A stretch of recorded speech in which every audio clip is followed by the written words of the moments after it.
ধূমপান ও মদ্যপান উভয়ই স্বাস্থ্যের জন্য মারাত্মক ক্ষতিকর। এগুলি ক্যান্সার, হৃদরোগ, ফুসফুসের সমস্যা এবং অন্যান্য গুরুতর রোগ সৃষ্টি করতে পারে। এই বিজ্ঞাপনটি সেগুলির বিরুদ্ধে সচেতনতা তৈরি করতে সহায়ক হতে পারে। ধূমপান এবং মদ্যপান আপনার শরীরের শত্রু। আজই সিদ্ধান্ত নিন, সুস্থ জীবন বাঁচান।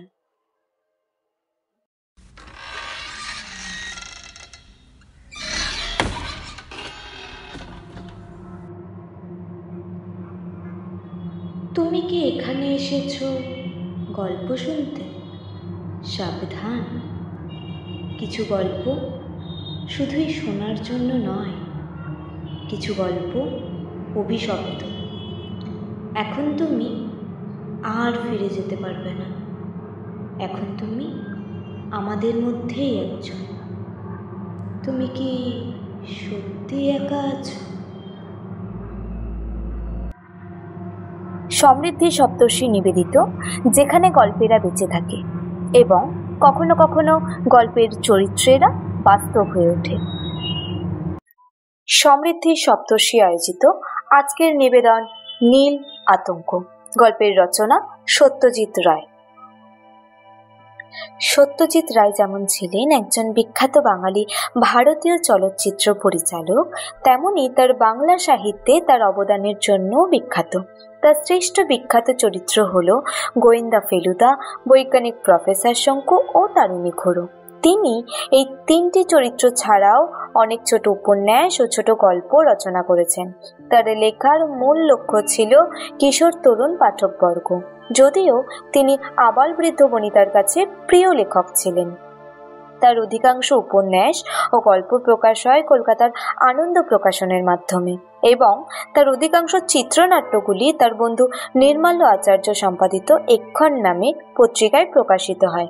1990-এর দশকের মাঝামাঝি তার অনেক চলচ্চিত্র বিষয়ক লেখা এবং ছোট গল্পের সংকলন পাশ্চাত্যেও প্রকাশিত হয়। তার অনেক গল্পই ইংরেজিতে অনুদিত ও প্রকাশিত হয়েছে। শুরু হচ্ছে নীল আতঙ্ক। গল্প পাঠে সৌরভ, দেব, অনিন্দ, সন্দীপন। গল্পের সূত্রধার আমি, কল্পিতা। গল্পটির আবহ সঙ্গীত একটি ওয়েবসাইট থেকে নেওয়া হয়েছে, যেখানে পুরোটাই কপিরাইট ফ্রি বলা হয়েছে, তাই এটাকে কপিরাইট ক্লেম করার অধিকার নেই। কারণ গল্পটি মনোরঞ্জনের জন্য, তাই এটাকে মনোরঞ্জন হিসেবেই নেওয়া হবে বুদ্ধিমানের কাজ। শুরু হচ্ছে নীল আতঙ্ক।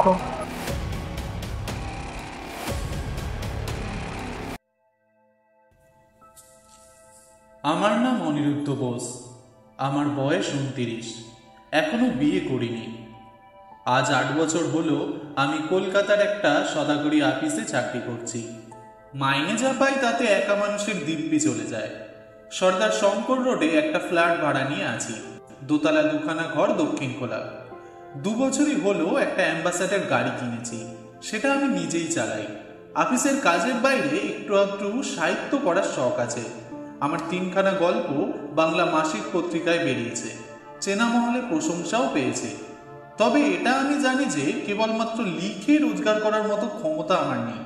গত কয়েক মাসে লেখা একদম হয়নি, তবে বই পড়েছি অনেক, আর তার সবই বাংলাদেশের নীল চাষ সম্পর্কে।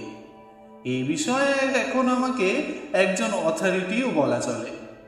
কবে সাহেবরা এসে আমাদের দেশে প্রথম নীল চাষ শুরু করলো, আমাদের গ্রামের লোকেদের উপর তারা কিরকম অত্যাচার করত, কিভাবে নীল বিদ্রোহ হলো, আর সবশেষে কিভাবে জার্মানি কৃত্রিম উপায়ে নীল তৈরি করার ফলে এদেশ থেকে নীল পাট উঠে গেল, এসবই এখন আমার নখদর্পণে।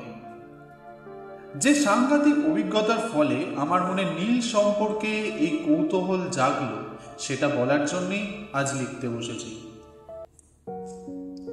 এখানে আগে আমার ছেলেবেলার কথা একটু বলা দরকার। আমার বাবা মুঙ্গেরে নামকরা ডাক্তার ছিলেন। ওখানেই আমার জন্ম, আর ওখানেরই এক মিশনারি স্কুলে আমার ছেলেবেলার পড়াশোনা। আমার এক দাদা আছে, আমার চেয়ে 5 বছরের বড়। তিনি বিলেতে গিয়ে ডাক্তারি পাশ করে লন্ডনের কাছে গোল্ডার্স গ্রিন বলে একটা জায়গায় হাসপাতালের সঙ্গে যুক্ত হয়ে কাজ করছে। দেশে ফেরার বিশেষ ইচ্ছে আছে বলে মনে হয় না। আমার যখন 16 বছর বয়স তখন বাবা মারা যায়। তার কয়েক মাস পরেই আমি মাকে নিয়ে কলকাতায় এসে আমার বড় মামার বাড়িতে উঠি। মামা বাড়িতে থেকেই আমি সেন্ট জেভিয়ার্স থেকে বিএ পাশ করি। তারপর একটা সাময়িক ইচ্ছে হয়েছিল সাহিত্যিক হবার, কিন্তু মার ধমকানিতে চাকরির চেষ্টাই দেখতে হলো। বড় মামার সুপারিশেই চাকরিটি হলো। তবে আমারও যে কিছুটা কৃতিত্ব ছিল না তা নয়। ছাত্র হিসেবে আমার রেকর্ডটা ভালোই, ইংরেজিটাও বেশ গড়গড় করে বলতে পারি। আর তাছাড়া আমার মধ্যে একটা আত্মনির্ভরতা ও স্মার্টনেস আছে, যেটা ইন্টারভিউয়ের সময় আমাকে নিশ্চয়ই সাহায্য করেছিল। মুঙ্গেরে ছেলেবেলার কথাটা বললে হয়তো আমার চরিত্রের একটা দিক বুঝতে সাহায্য করবে। কলকাতায় এক নাগারে বেশি দিন থাকতে আমার প্রাণ হাঁপিয়ে ওঠে। এত লোকের ভিড়, ট্রাম বাসের গড়গড়ানি, এত হই আল্লাহ, জীবন ধারণের এত সমস্যা, মাঝে মাঝে ইচ্ছে করে এইসবের থেকে ছুটে বেরিয়ে চলে যায়। আমার গাড়িটা কেনার পর কয়েকবার এটা করেওছি। ছুটির দিনে একবার ডায়মন্ড হারবার, একবার পোর্ট ক্যানিং, আর একবার দমদমের রাস্তা দিয়ে সেই একেবারে হাসনাবাদ পর্যন্ত ঘুরে এসেছি। একাই গিয়েছি প্রতিবার, কারণ এ ধরনের অডিটিংয়ে উৎসাহ প্রকাশ করার মতো কাউকে খুঁজে পাইনি। এ থেকে বোঝাই যাবে যে কলকাতা শহরে সত্যি করে বন্ধু বলতে আমার তেমন কেউ নেই। তাই প্রমোদের চিঠিটা পেয়ে মন খুশিতে ভরে উঠল। প্রমোদ ছিল আমার মুঙ্গেরের সহপাঠী। আমি কলকাতায় চলে আসার পর বছর চারেক আমাদের মধ্যে চিঠি লেখালেখি চলেছিল। তারপর বোধহয় আমার দিক থেকেই সেটা বন্ধ হয়ে যায়। হঠাৎ একদিন অফিস থেকে ফিরতে চাকর গুরুদাস বলল, মামা বাড়ি থেকে লোক এসে একটা চিঠি দিয়ে গেছে। খামের উপর লেখা দেখেই বুঝলাম প্রমোদ। দুমকা থেকে লিখেছে, জাঙ্গলি অফিসে চাকরি করছি, কোয়ার্টার্স খালি আছে, দিন 7 ছুটি নিয়ে চলে আয়। ছুটি পাওনা ছিল বেশ কিছু দিনের, তাই যত শীঘ্রই সম্ভব অফিসের কাজ গুছিয়ে নিয়ে গত 27 এপ্রিল, তারিখটা আজীবন মনে থাকবে, তল্পিতল্লা গুটিয়ে কলকাতার জঞ্জাল ও ঝঞ্ঝাট পিছনে ফেলে রওনা দিলাম দুমকার উদ্দেশ্যে। প্রমোদ অবশ্য মোটর যুগে দুমকা যাওয়ার কথা একবারও বলেনি, ওটা আমারই আইডিয়া। 200 মাইল রাস্তা, বড়জোর 5-5.5 ঘন্টার ধাক্কা। 10টার মধ্যে ভাত খেয়ে বেরিয়ে পড়বো, দিনের আলো থাকতে থাকতে পৌঁছে যাব, এই ছিল মতলব। কাজের বেলা গড়াতেই একটা হোঁচট খেতে হলো। রান্না তৈরি ছিল ঠিক সময়, কিন্তু ভাত খেয়ে সবে মুখে পানটা পুড়েছি এমন সময় বাবার পুরনো বন্ধু মোহিত কাকা এসে হাজির। একে ভারবার্থিক লোক, তার উপর প্রায় 10 বছর পরে দেখা। মুখ ফুটে কিছুই বলতেই পারলাম না যে আমার তাড়া আছে। ভদ্রলোককে চা খাওয়াতে হলো, তারপর যারা 1 ঘন্টা ধরে তার সুখ দুঃখের কাহিনী শুনতে হলো। মোহিত কাকাকে বিদায় দিয়ে গাড়িতে মাল তুলে যখনই নিজে উঠতে যাচ্ছি, তখন দেখে আমার একতলার ভাড়াটে ভোলা বাবু তার 4 বছরের ছেলের পিন্টুর হাত ধরে কোত্থেকে যেন বাড়ি ফিরছে। আমায় দেখে বললেন, একা একা কোথায় পাড়ি দিচ্ছেন? আমার উত্তর শুনে ভদ্রলোক একটু উদ্বিগ্নভাবেই বললেন, এতটা পথ মোটরে একা যাবেন? অন্তত এই ট্রিপটার একটা ড্রাইভারের বন্দোবস্ত করলে হতো না? আমি বললাম, লোক হিসেবে আমি খুব হুঁশিয়ার, আর আমার যত্নের ফলে গাড়িটাও প্রায় নতুনই রয়েছে, তাই ভাবনার কিছু নেই। ভদ্রলোক বেস্ট অফ লাক বলে ছেলের হাত ধরে বাড়ির ভিতরে ঢুকে পড়লেন। গাড়িতে স্টার্ট দেওয়ার আগে হাত ঘড়ির দিকে চেয়ে দেখি 11:45। হাওড়ার দিয়ে না গিয়ে বালি ব্রিজের রাস্তা নেওয়া সত্ত্বেও চন্দননগর পৌঁছাতেই লাগলো 3 ঘন্টা। এই 30টা মাইল পেরোতে এত ঝক্কি, রাস্তা এত বাজে ও আনরোম্যান্টিক যে মোটর যাত্রার প্রায় 16 আনা উৎসাহ উবে যায়। কিন্তু তার ঠিক পরে শহর পিছনে ফেলে গাড়ি যখন ছোটে মাঠের মধ্য দিয়ে, তখন সেটা কাজ করে একেবারে ম্যাজিকের মতো। মন তখন বলে, এর জন্যই তো আশা। কোথায় ছিল একদিন এই চিমনির ধোয়া, বজ্রিত মসৃণ আকাশ, এই মাটির গন্ধ মেশানো, মন মাতানো বিশুদ্ধ মিঠো বাতাস। 1:30 নাগাদ যখন বর্ধমানের কাছাকাছি পৌঁছেছি, তখন পেটে একটা খিদের ভাব অনুভব করলাম। সঙ্গে কমলা লেবু আছে আর ফ্লাস্কে গরম চা, কিন্তু মন চাইছে অন্য কিছু। রাস্তার পাশেই স্টেশন, গাড়ি থামিয়ে রেস্টুরেন্টে গিয়ে দুটো টোস্ট, একটা অমলেট ও এক পেয়ালা কফি খেয়ে আবার রওনা দিলাম। পথ বাকি এখনো 130 মাইল। বর্ধমান থেকে 25 মাইল দিয়ে পানাগড় পড়ে। সেখান থেকে গ্র্যান্ড ট্রাঙ্ক রোড ছেড়ে ইলাম বাজারের রাস্তা নিতে হবে। ইলাম বাজারের থেকে সিউড়ি হয়ে ম্যাসেঞ্জার পেরিয়ে দুমকা। পানাগড়ের মিলিটারি ক্যাম্পগুলো সবে দৃষ্টিগোচর হয়েছে এমন সময় আমার গাড়ির পিছনের দিকে একটা বেলুন ফাটার মতো শব্দ হলো, আর সেই সঙ্গে গাড়ির আশেপাশে একটু কেটে গেল।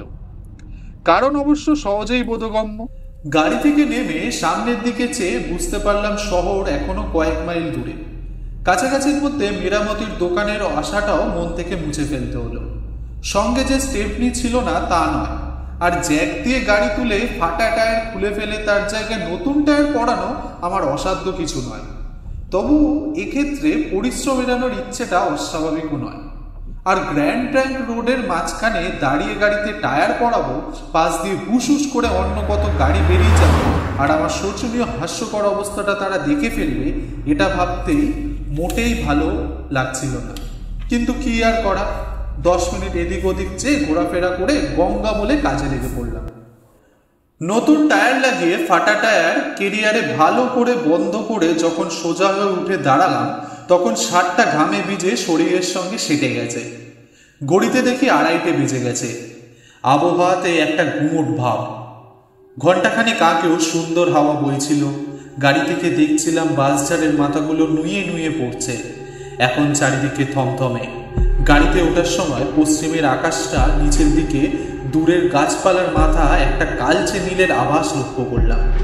মেঘ, ঝড়ের মেঘ কি কাল বৈশাখী? ভেবে লাভ নেই। স্পিড মিটারের কাটা আরো চড়াতে হবে।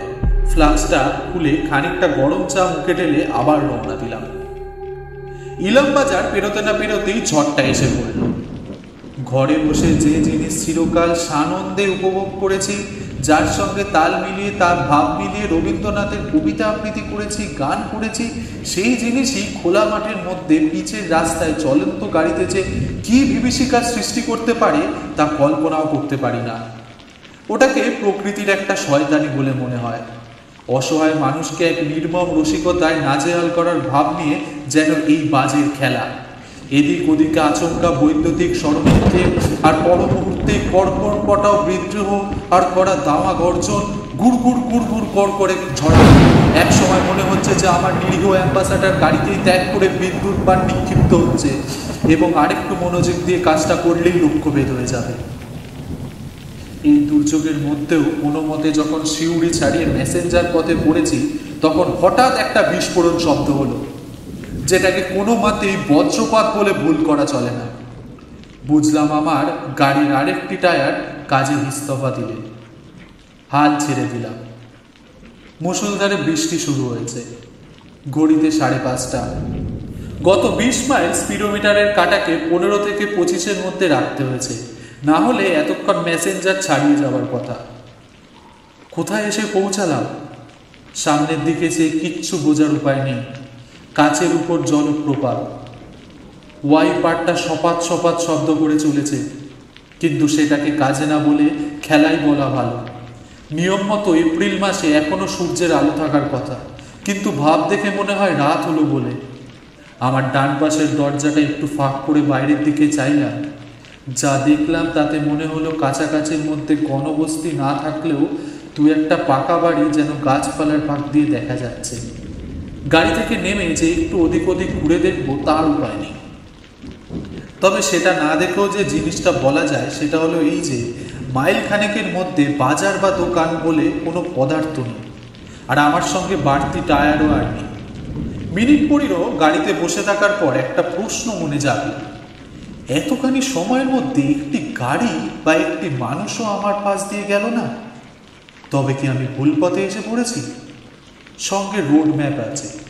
সিউড়ি পর্যন্ত ঠিকই এসেছি জানি, কিন্তু তারপরেও যদি কোনো ভুল রাস্তায় মোড় ঘুরে থাকি এই চোখ ধাঁধানো বৃষ্টিতে, সেটা খুব অস্বাভাবিক নয়। কিন্তু যদি ভুল হয়ে থাকে, এটা তো আফ্রিকা বা দক্ষিণ আমেরিকার জঙ্গল নয় যে দিশাহারা হয়ে পড়তে হবে। সেখানেই এসে থাকি না কেন, এটা বীরভূমের মধ্যে, শান্তিনিকেতন থেকে মাইল 50-এর বেশি দূর নয়। বৃষ্টি থামলেই সব মুশকিল আসান হয়ে যাবে। এমনকি হয়তো মাইল খানিকের মধ্যে একটা গাড়ি মেরামতেরও দোকান পেয়ে যাব। পকেট থেকে হুইলসের প্যাকেট আর দেশলাই বার করে একটা সিগারেট ধরালাম। ভোলাবাবুর কথা মনে পড়ল। ভদ্রলোক নিশ্চয়ই ভুক্তভোগী, নইলে এমন খাঁটি উপদেশ দেন কি করে?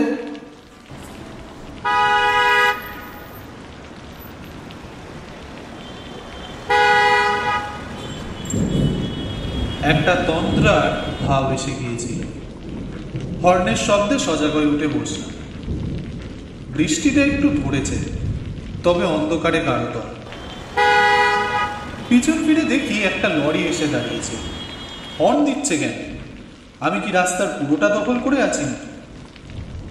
দরজা খুলে নেমে দেখি লরির কোনো দোষ নেই। টায়ার ফাটার সময় গাড়িটা খানিকটা ঘুরে গিয়ে রাস্তার পুরোটা না হলেও প্রায় আধখানা আটকে রেখেছে লরি যাবার জায়গা। গাড়ি সাইড কিজিয়ে। আমার অসহায় ভাব দেখেই বোধহয় পাঞ্জাবি ড্রাইভারটি নেমে এলেন। क्या हुआ? পাংচার? আমি ফরাসি কায়দায় কাঁধ দুটোকে একটু উঁচিয়ে আমার শোচনীয় অবস্থা বুঝিয়ে দিলাম। বললাম, আপনি যদি একটু হাত লাগান তাহলে এটাকে একপাশে সরিয়ে আপনার যাবার জায়গা করে দিতে পারি। এবার লরি থেকে পাইজির সহকারী নেমে এলেন। 3 জন ঠেলে স্টিয়ারিং ঘুরিয়ে গাড়িটাকে একপাশে করে দিলাম। তারপর জিজ্ঞেস করে জানলাম যে এটা দুমকার রাস্তা নয়, আমি ভুল পথে এসে গিয়েছি। তবে সেটা মাইল 3-এর বেশি নয়। কাছাকাছির মধ্যে সারানোরও কোনো দোকান নেই। লরিটি চলে গেল। তারপর ঘর ঘর শব্দ মিলিয়ে আসার সঙ্গে সঙ্গে একটা বিশাল নৈশব্দের সৃষ্টি হলো। আর আমি বুঝলাম যে আমি অকুল পাথারে এসে পড়েছি। আজ রাত্রের মধ্যে দুমকা পৌঁছানোর বিন্দু মাত্র সম্ভাবনা নেই, এবং রাতটা কিভাবে কাটবে তারও কোনো ইঙ্গিত নেই। আশেপাশে ডোবা থেকে ব্যাঙের কোরাস আরম্ভ হয়েছে। বৃষ্টিটা কমের দিকে। অন্য সময় হলে মাটির সোদা গন্ধে মনটা মেতে উঠত, কিন্তু এই অবস্থায় নয়। আবার গাড়িতে উঠলাম, কিন্তু তাতেই বা কি লাভ? হাত পা ছড়িয়ে আরাম করার পক্ষে অ্যাম্বাসাডার গাড়ির মতো অনুপযুক্ত আর কিছু আছে কি? বোধহয় না। আরেকটা সিগারেট ধরাতে যাব এমন সময় হঠাৎ পাশের জানলা দিয়ে একটা ক্ষীণ আলো এসে স্টিয়ারিং হুইলটার উপর পড়ল। আবার দরজা খুলে গলা বাড়িয়ে দেখি গাছের ফাঁক দিয়ে একটা আলোর চতুষ্কোণ দেখা যাচ্ছে। বোধহয় জানলা। ধোয়ার কারণ আগুন, কেরোসিনের আলোর কারণ মানুষ। কাছাকাছি বাড়ি আছে এবং তাতে মানুষ আছে। টর্চটা নিয়ে গাড়ি থেকে নেমে পড়লাম। আলোর দূরত্ব বেশি নয়, আমার উচিত এগিয়ে গিয়ে অনুসন্ধান করা। একটা রাস্তাও রয়েছে, অপরিসর পথ। সেটা বোধহয় আলোর দিক থেকে আমি যে রাস্তায় আছি সেটা এসে পড়েছে। পথের দুপাশে গাছপালার বন, তলার দিকে অগাছার জঙ্গল। কুছ পরোয়া নেই। গাড়ির দরজা লক করে রম্বা দিলাম। যতদূর সম্ভব খনাখন্দ বাঁচিয়ে জল কাদার মধ্যে দিয়ে ছপাত করে খানিক দূর হেঁটে একটা তেঁতুল গাছ পেরোতেই বাড়িটা চোখে পড়ল। বাড়ি বলা ভুল হবে, 1খানা কি 1.5খানা ইটের ঘরের উপর একটা চিনের ঢেলা।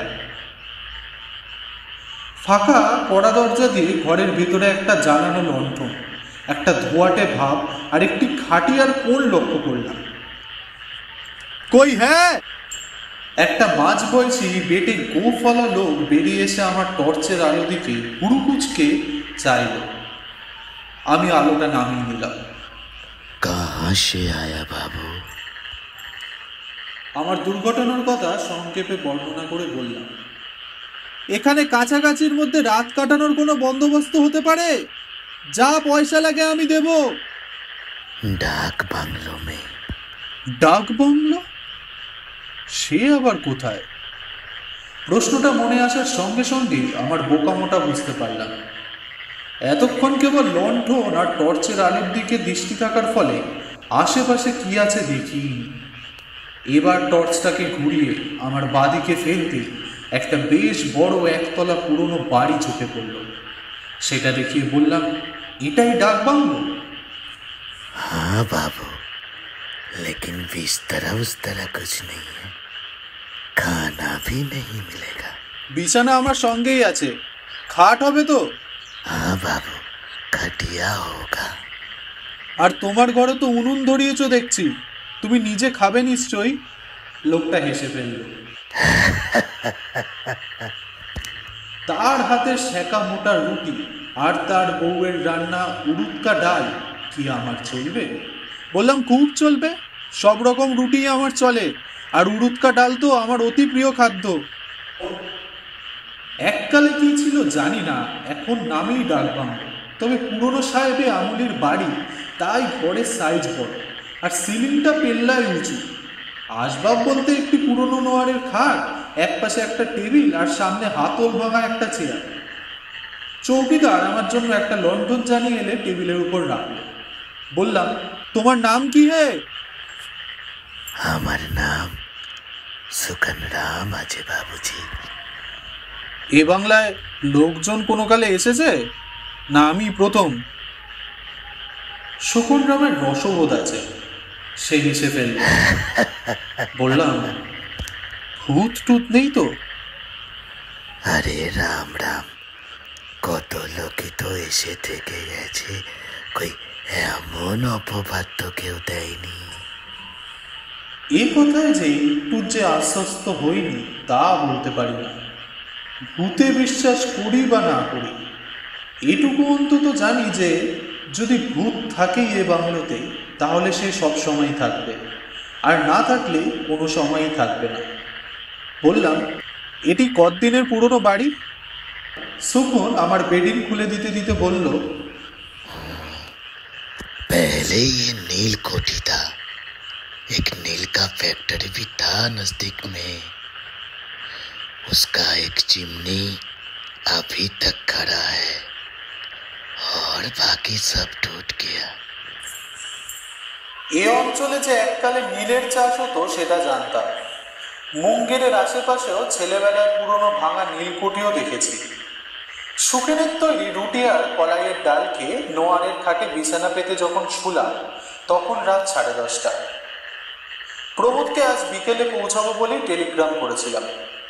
ও একটু চিন্তিত হবে অবশ্যই, কিন্তু সে নিয়ে ভেবে লাভ নেই।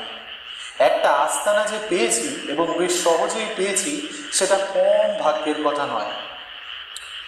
ভবিষ্যতে ভোলাবাবুর উপদেশ মেনেই চলবো, উচিত শিক্ষা হয়েছে আমার। তবে এটাও ঠিক যে এমনি শেখার চেয়ে ঠেকে শেখার দাম অনেক বেশি। লন্ডনটা পাশের বাথরুমে রেখে এসেছি। দরজার ফাঁক দিয়ে যেটুকু আলো আসছে ওটাই যথেষ্ট। ঘরে বেশি আলো থাকলে আমার ঘুম আসে না। অথচ এখন যে জিনিসটার সবচেয়ে বেশি দরকার সেটা হলো ঘুম। গাড়ি থেকে জিনিসপত্র সব বার করে নিয়ে সেটা লক করে এসেছি বলাই বাহুল্য। এটুকু জোর গলায় বলতে পারি যে আজকালকার দিনে কলকাতায় রাস্তায় গাড়ি ফেলে রাখা যতটা না বিপজ্জনক, গ্রামের রাস্তায় তার চেয়ে হয়তো কিছুটা কমই।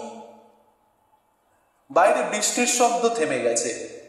ব্যাঙ আর ঝিঝির সমবেত কণ্ঠস্বরে রাতে মুখর হয়ে উঠেছে। শহরের জীবনটা এত দূরে আর পিছনে সরে গেছে যে সেটাকে একটা প্রাজ্ঞ ঐতিহাসিক পর্ব বলে মনে হচ্ছে। নীলকুঠির দীনবন্ধু মিত্রের নীল দর্পণ নাটকের কথা মনে পড়ল। কলেজে থাকতেই অভিনয় দেখেছিলাম কর্নওয়াল স্ট্রিটের কোনো এক পেশাদারি থিয়েটারে। ঘুমটা হঠাৎ ভেঙে গেল। কতক্ষণ পরে তা জানি না, দরজায় একটা খচমচ শব্দ হচ্ছে। ভেতরে হুড়কো দেওয়া, বুঝলাম বাইরে থেকে কুকুর বা শেয়াল জাতীয় একটা কিছু লোক দিয়ে সেটাকে আঁচড়াচ্ছে। মিনিট খানেক পরে আওয়াজটা থেমে গেল। আবার সব চুপচাপ। চোখ বুঝলাম, কিন্তু সে অল্পক্ষণের জন্য। একটা কুকুরের ডাকে ঘুমটা একেবারে গেল।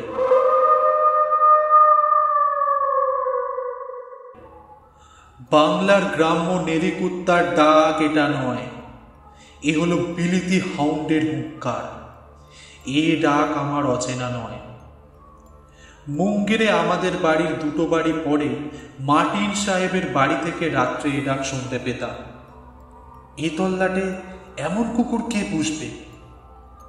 একবার মনে হলো উঠে গিয়ে দরজাটা খুলে দেখি, কারণ কুকুরটা ডাক বাংলোর খুব কাছে রয়েছেই বলে মনে হচ্ছে। তারপর মনে হলো সামান্য একটা কুকুরের ডাক নিয়ে এতটা মাথা ঘামানোর কোনো মানেই হয় না। তার চেয়ে আবার ঘুমানোর চেষ্টা দেখা যায়। রাত কটা হলো? জানলা দিয়ে অল্প চাঁদের আলো এসেছে। শোয়া অবস্থাতেই বা হাতটা তুলে মুখের সামনে আনতে বুকে ধড়াস করে উঠল। হাতে ঘড়ি নেই, অথচ অটোমেটিক ঘড়ি যত পড়ে থাকা যায় ততই ভালো বলে ওটাই শোয়ার সময় কখনো খুলে শুই না। ঘড়ি কোথায় গেল? শেষটায় কি ডাকাতের রাস্তাটা এসে পড়লাম নাকি? তাহলে আমার গাড়ি কি হবে? বালিশের পাশে হাত দিয়ে টর্চটা খুঁজতে গিয়ে দেখি সেটাও নেই। এক লাফে বিছানা উঠে মাটিতে হাঁটু কেড়ে বসে খাটের নিচে তাকিয়ে দেখি সুটকেসটাও উধাও। মাথা গরম হয়ে গেল। এর একটা বিহিত করতেই হবে। হাঁক দিলাম, চৌকিদার! কোনো উত্তর নেই। বারান্দায় যাব বলে দরজার দিকে এগিয়ে খেয়াল হলো যে হুড়কোটাকে ঠিক যেমন ভাবে লাগিয়ে শুয়েছিলাম ঠিক তেমনই আছে।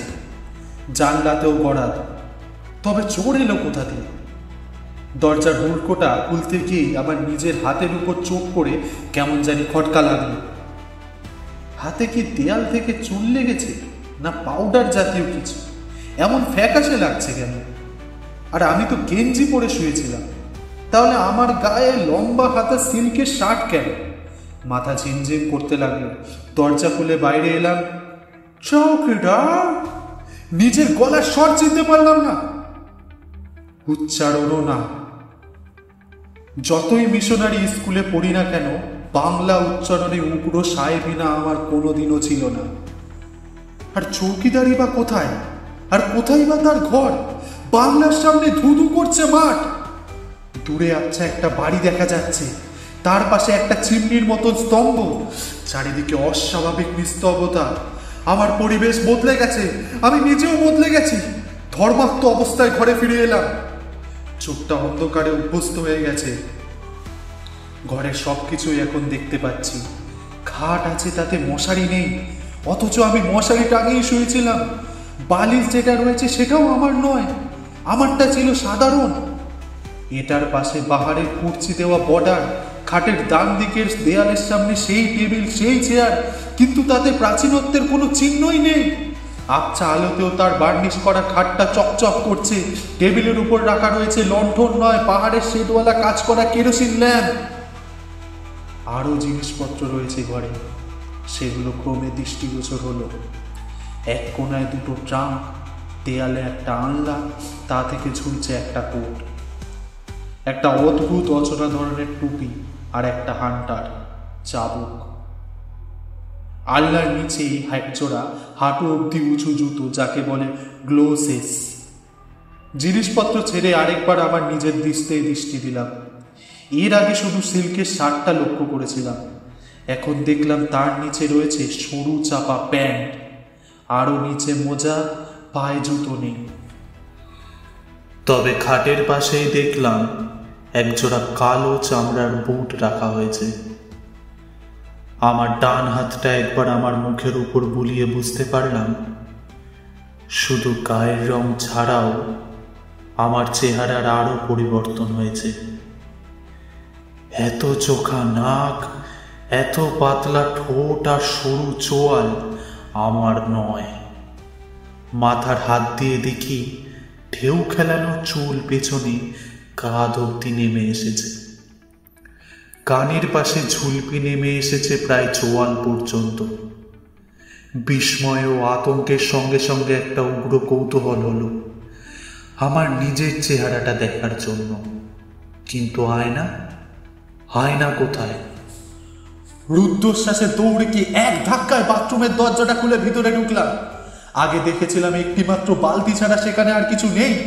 এখন দেখি মেঝের এক কোণে একটা টিনের বাথটাব, আর পাশে চৌকি আর এনামেলের মগ। যে জিনিসটা খুঁজছিলাম সেটা রয়েছে আমার ঠিক সামনে। একটা কাঠের ড্রেসিং টেবিলের উপর লাগানো একটা ওভাল শেপের আয়না।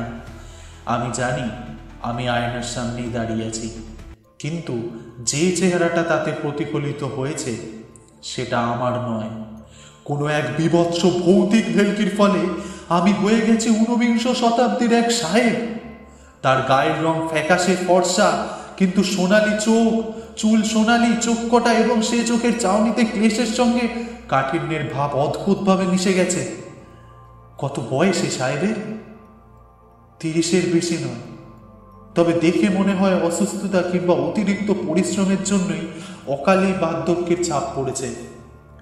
কাছে গিয়ে দেখি ভালো করে আমার মুখটা।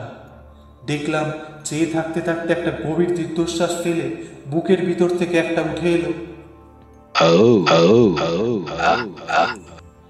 এই কণ্ঠস্বর আমার নয়। এই দীর্ঘশ্বাস ও সাহেবেরই মনোভাব ব্যক্ত করছে। এই আমার নয়। এরপরে যা ঘটল তাতে বুঝলাম শুধু গলার স্বর নয়, আমার হাত পা সবই অন্য কারোর অধীনে কাজ করছে। কিন্তু আশ্চর্য, এই যে আমি অনিরুদ্ধ বোস, যে বদলে গেছি, সেই জ্ঞানটা আমার আছে, অথচ এই পরিবর্তনটা ক্ষণস্থায়ী না চিরস্থায়ী? এ থেকে নিজের অবস্থায় ফিরে আসার কি কোনো উপায় আছে? তা আমার জানা নেই। বাথরুম থেকে শোয়ার ঘরে ফিরে এলাম। আবার রাইটিং টেবিলের দিকে চোখ পড়ল। ল্যাম্পটা এখনো জ্বলছে। ল্যাম্পের নিচে খোলা অবস্থার একটা চামড়া দিয়ে বাঁধানো খাতা, তার পাশে একটা দোয়াত ডোবানো আছে, একটা খাগের কলম। টেবিলের দিকে এগিয়ে এলাম। খাতা খোলায় পাতায় কিছুই লেখা হয়নি। কোনো এক অদৃশ্য শক্তি আমাকে চেয়ারে বসিয়ে দোয়াত থেকে কলমটা আমার ডান হাতে দিয়ে তুলিয়ে দিল। সে হাত এবার বাঁদিকে সাদা পাতার দিকে অগ্রসর হলো। ঘরের নিস্তবতা ভেদ করে খস খস করে শব্দ করে খগের কলম লিখে চলল 27 এপ্রিল 1868। কানের কাছে আবার সেই রাক্ষসে মশার পিনকুনুনি আরম্ভ হয়েছে। শেষটা এই সামান্য একটা পোকার হাতে আমার মতো একটা যাত্রীর ব্রিটিশারকে পরাহত হতে হলো। ভগবানের এই কেমন বিধি! এদিক পালিয়েছে, পার্সি আর টুনিও আগেই ভেগেছে। আমার বোধহয় এদের চেয়ে বেশি টাকার লোভ, তাই বারবার ম্যালেরিয়ার আক্রমণ সত্ত্বেও নীলের মোহ কাটাতে পারিনি। না, শুধু কি তাই? ডায়েরিতে মিথ্যে বলা পাপ। আরেকটা কারণ আছে, আমার দেশের লোক আমাকে হাড়ে হাড়ে চেনে। সেখানে থাকতেও তো কম কুকীর্তি করিনি, আর তারা সে কথা ভুলেও নি। তাই ইংল্যান্ডে ফিরে যাবার সাহস নেই। বুঝতে পারছি এখানেই থাকতে হবে, আর এখানেই মরতে হবে। মেরি আমার 3 বছরের শিশু সন্তান। টবির কবরেই পাশে আমার স্থান। এত অত্যাচার করেছি এখানকার স্থানীয় নেটিভদের উপর যে আমার মৃত্যুতে চোখের জল ফেলার মতো একটিও লোক নেই এখানে। এক যদি মির্জান কাঁদে, আমার বিশ্বস্ত অনুগত বেয়ারা মির্জান, আর রেক্স। আসল ভাবনা তো রেক্সকে নিয়ে। হায় রে প্রভুভক্ত কুকুর, আমি মরে গেলে তোকে এরা আস্ত রাখবে না রে। হয়তো ঢিল মেরে, না হয় লাঠির বাড়ি মেরে তোর প্রাণ শেষ করবে এরা। তোর যদি একটা ব্যবস্থা করে যেতে পারতাম। আর লিখতে পারলাম না, হাত কাঁপছে। আমার হাত নয়, ডায়েরি লেখকে। কলম রেখে দিলাম। এবার আমার ডান হাতটা টেবিলের উপর থেকে নেমে কোলের কাছে এসে ডান দিকে গেল। একটা দেরাজের হাতের টানে দেরাজ খুলে গেল। ভিতরে একটা পিনকুশন, একটা পিতলের পেপারে ওয়েট, একটা পাইপ, কিছু কাগজপত্র, আর খানিকটা খুলে গেল গেরাজ। একটা লোহার জিনিস চকচক চড়ে উঠল। পিস্তল, তার হাতলে হাতির দাঁতের কাজ। আমার হাতে পিস্তলটা বার করে নিল। হাতের কাঁপুনি থেমে গেল। বাইরে শেয়াল ডাকছে।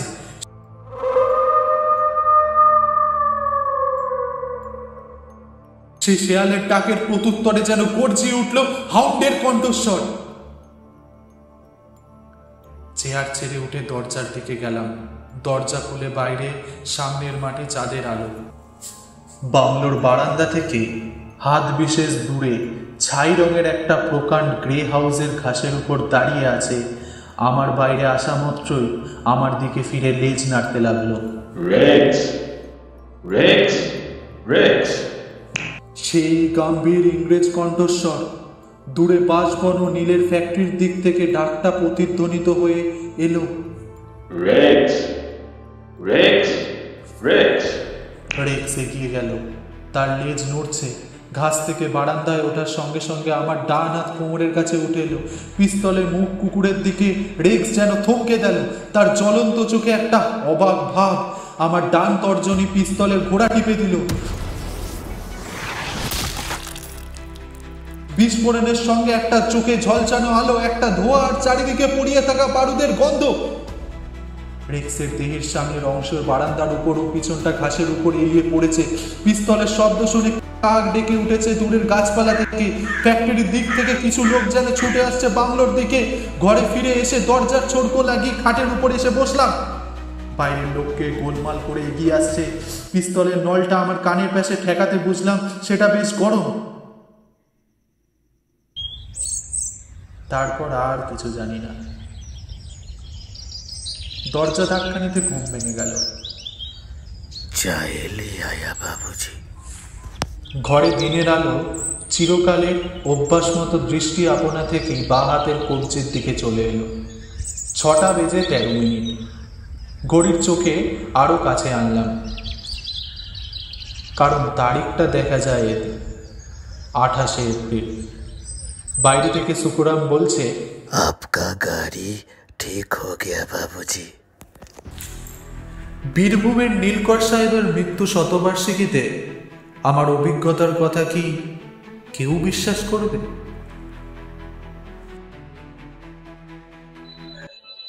শুনছিলেন নীল আতঙ্ক। প্রত্যেক মঙ্গলবার আর শুক্রবার ঠিক রাত 9টায় আমাদের চ্যানেলে গল্প আসবে। পরের সপ্তাহে ঠিক মঙ্গলবার আসবে নতুন গল্প। ততদিন সবাই ভালো থাকবেন, সুস্থ থাকবেন, আর চ্যানেলটি সাবস্ক্রাইব করে সঙ্গে বেল আইকনটি প্রেস করতে ভুলবেন না কিন্তু, সবার আগে নোটিফিকেশন পাওয়ার জন্য। ধন্যবাদ।